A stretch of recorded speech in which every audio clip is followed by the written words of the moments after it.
know that Nigeria is 110 years old? Currently, yes. And I know you'll be like, how? How is that possible? How is Nigeria 110 years? Now let me explain.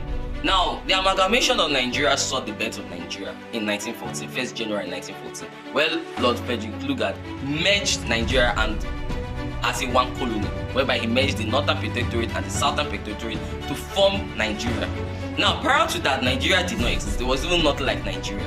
What we had was a series of enclaves of empires, villages, city-states who ruled themselves and handled their own business, minding themselves, until the British came and merged all of us into a nation.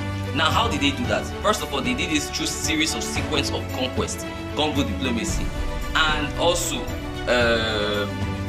treaties. Now, how did they start? They started with Lagos. Lagos was first invaded in 1861, where Oba Dusmu was forced to hand over Lagos in what is known as a gungo diplomacy. And after ceding Lagos to the British Empire in 1861, the British did not just stop in Lagos, but began encroaching into other parts of Nigeria. And by 1897, they conquered the famous Benin Kingdom. Thereby, later on, by 1903, the entirety of modern-day Nigeria was already under the British control. But then, why is it that I'm not saying that Nigeria was not born in 1903? Now, let me explain. Now, this was the thing, By 1903, the entirety of Nigeria was already conquered, but it wasn't known as Nigeria. It was known as Northern Protectorate and Southern Protectorate and the Crown Colony of Lagos. So there were 3 colonies within Nigeria, and they all had 3 different governor general. So Lord Lugard, for most part, was the governor general of the Northern Protectorate, and the Southern Protectorate had their own leaders. So something happened. Now, the Northern Protectorate had what is known as a budget deficit, meaning that the Northern Protectorate were losing money. And this was defeating the whole idea of a colony, because the idea of a colony was to actually steal from them and enrich yourself. But instead, the British were using their own money to finance the running of that Northern Protectorate. Whereas in the South, the British had what we call budget surplus. The South had excess money that they had enough. They were really enjoying themselves. So the British was not like, look at that reason that. Okay.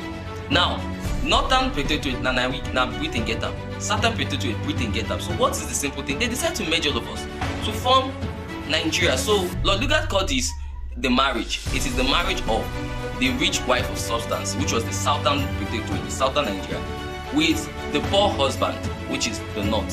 So a lot of people have often translated this in that this is why the Northerners have political supremacy over the South and the rest. I'm not here to go into politics and the rest. I'm just here to give you pure historical facts. Whatever you want to analyze this with is your business. So this marriage now gave birth to what is known as Nigeria on 1st January 1914, marking the birth of Nigeria. And this marking the birth of Nigeria now saw a new era of Nigeria colonial administration in Britain. So Nigeria colonial administration in Britain started in 1914 to 1960, eventually to our eventual independence. So now, like I said, this series is a 100-year series. We'll be looking at Nigeria from 1914 to 2014. So now, stay tuned for part 2, whereby I'll be looking at issues that happened after 1914 and issues that happened within colonial Nigeria in 1914 to 1960 through series of events and everything. So anyway, stay tuned for part 2, whereby I'll be looking at 1914 to 1922 Nigeria, colonial Nigeria. Thank you.